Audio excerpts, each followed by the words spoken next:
Good morning, everybody. We'll be talking about this hypothetical patient, which is a typical patient we come across, and my job is very clear-cut. Basic evaluation and echocardiography in 12 minutes. I'll be focusing mainly on echocardiography and what parameters each one of us should be looking at. There are very clear guidelines for minimum assessment data set in an echocardiogram for pulmonary hypertension. So one has to be very clear, the definition of pH is not echo-based. The diagnosis of pH is confirmed by right heart cath, mean PA pressure above 25 mmHg as measured by right heart cath, and echocardiography remains the key modality in the assessment of pH. So this is, the last line here is extremely important. Assessment of pulmonary pressures are mainly made from tricuspid regurgitation jet. These estimates have correlated with PA pressure in large number of studies, but it is remarkable that in individual patients, the numbers may be underestimated or overestimated, especially when the pressures are not extremely high. Recent studies have suggested that echo be used to determine the probability of pH being present than to estimate the exact pressures. The gold standard of pH remains to be RHC determined pressures. So most common form of pH seems to be in adults seems to be secondary to left heart disease, and measurement of LVDP in such studies echocardiographically or getting a guesstimate of it is an important data set in majority of these patients.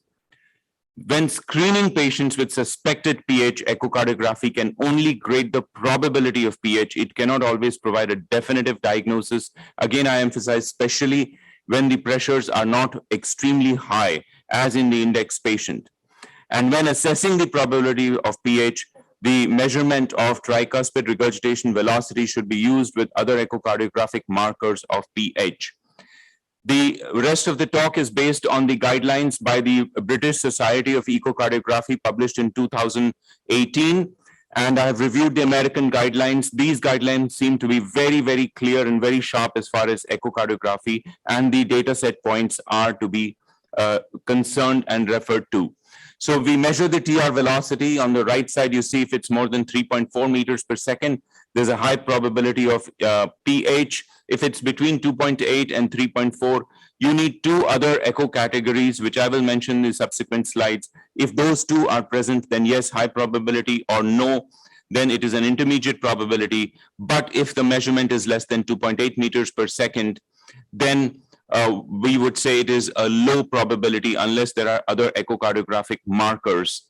So we usually come across in our country patients who have PA pressures of 80, 90, 100, or even 120, 40, etc.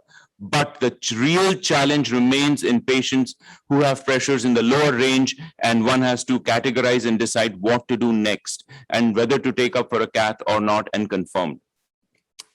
So first step in assessing the echocardiographic probability of pH being present is to measure the velocity. Good quality signal is important. More than 3.5 is high probability, and below 3.4 is probability of pH assessed in combination with other echo markers. What are the echo markers? And we'll be going through these in details. The categories are the ventricles and the markers related to ventricles, pulmonary artery and the markers related to pulmonary artery, and inferior vena cava related markers. Let's go over these categories one by one. And these constitute the minimum data set during an echo of a pH patient. So first is the TR velocity. Number of views are available, and I'll be very brief on this because most of us doing echocardiography are familiar with this. That is, either look at the RV inflow, parasternal short axis, apical fourth chamber, subcostal view, or modified view between the short axis and fourth chamber. One has to do it with CW, and it has to be correctly aligned to the regurgitant jet. Second is the pulmonary artery diameter in parasternal short axis. The definition is very clear where it has to be measured. It is measured in end diastole, and the measurement of more than 25 millimeters is considered abnormal in adult patients. The RV outflow tract acceleration time in the parasternal short axis view is a standard measurement using Doppler, using pulse wave only, not continuous wave. And the definition of where it has, the cursor has to be placed is very clearly defined. Again, the measurement is made at the end of expiration, and the PA pressure increases, the acceleration time of RV ejection shortens, and this is an important marker to keep in mind.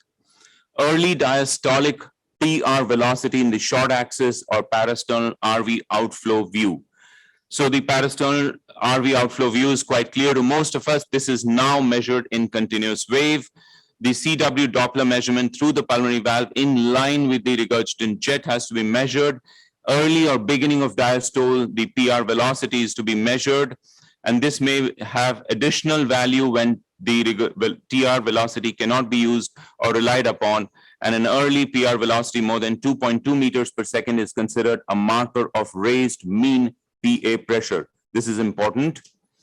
Next is pulmonary systolic notch as measured in PSACs with a pulse wave. Increased pulmonary vascular resistance and arterial stiffness cause a reflection of waves during systole. This reflects as a notching on the Doppler profile. The notch is a marker of raised PA pressure. Mid-systolic notch is more likely to represent increased pulmonary vascular resistance and poor compliance in keeping with precapillary PH rather than PH due to left heart disease. The eccentricity index in the short axis, the mean measure from the short axis view, mid-level between the papillary muscles and the apex, measured at end systole and at end diastole, and diameter 1 and 2 are very clearly defined. 1 is parallel to the interventricular septum, the D2, D1 is perpendicular to it. The RV volume overload causes eccentricity only in diastole, while the pressure overload would cause an eccentricity in systole. An eccentricity index of more than 1.1 is considered abnormal. The basal diameters of RV and LV as measured in the four-chamber, and one has to be sure there's no foreshortening. It's taken at the end of diastole, and the ratio of more than 1 measured at end diastole suggests RV dilatation and is an important early marker of pulmonary hypertension. The right atrial area is an measure at end ventricular systole on the frame just prior to the tricuspid valve opening. One traces the RA and the area is more than 18 centimeters square is considered abnormal. Inferior vena cava diameter, subcostal view, measured about 1 to 2 centimeters from right atrium perpendicular to IVC. End expiration, one measures the percentage reduction with sniffing or quiet inspiration if the IVC diameter remains to be more than 21 millimeters with decreased inspiratory collapse is an important indicator of PH. RV dimensions, due to increasing preload and afterload, progressive right ventricular dilatation is seen with worsening of pulmonary hypertension, and all measurements are taken at end diastole. The first diameter is the basal RV diameter measured at the maximal transverse diameter in basal, 1/3 of the RV. If D1 is more than 41 millimeters is abnormal. D2 mid RV measured at the level of the LV papillary muscle, more than 35 is abnormal, and D3, which is the length of the right ventricle, measured at end diastole from the plane of tricuspid annulus to the RV apex, more than 83 is abnormal. So fractional area change in the apical four-chamber, manual tracing of RV, endocardial border, end diastole and end systole, neglects the contribution of RV outflow tract, and your machine should throw out the number after you've put it in the formula, which is preset in your machine. The RV pulsed tissue Doppler, which is highly recommended, but is little less reliable as other functional parameters measured using TDI with a PW. The PW tissue Doppler S-wave measurement taken at the lateral tricuspid annulus well aligned. The disadvantage is it represents only single segment function. The myocardial performance index is an index of global RV performance. One has to measure the IVCT, the contraction time, and the relaxation time using tissue Doppler. Again, those who are used to tissue Doppler, this is not a difficult measurement. A fast sweep or maximum sweep on your machine would give you a very accurate measurement. The tissue Doppler is preferred over any other M-mode measurements, and an index more than 0.43 by pulse Doppler or more than 0.54 by tissue Doppler indicate this function. Tissue Doppler values more than 0.64 are associated with a worse prognosis. The tricuspid annular plane systolic excursion TAPSE is one of the most frequently measured functional parameters. in the apical four-chamber using an M mode with a well-aligned angle along the lateral wall of the annulus of tricuspid, measured at end diastole and peak systole, and the measurement indicates function of the right ventricle itself. Now, apart from this, there are certain other parameters one would need to measure, and these would include stroke volume, cardiac output, and stroke volume index, which is obviously not difficult to get, or cardiac index. And one would need to make echocardiographic measurements of LVOT diameter, velocity, time integral, stroke volume, heart rate, etc., to get these additional parameters. Now, pH during left heart disease, one would also need to measure the LV systolic dysfunction, LV diastolic dysfunction, valvular heart disease, and congenital heart disease needs to be ruled out in pediatric age group.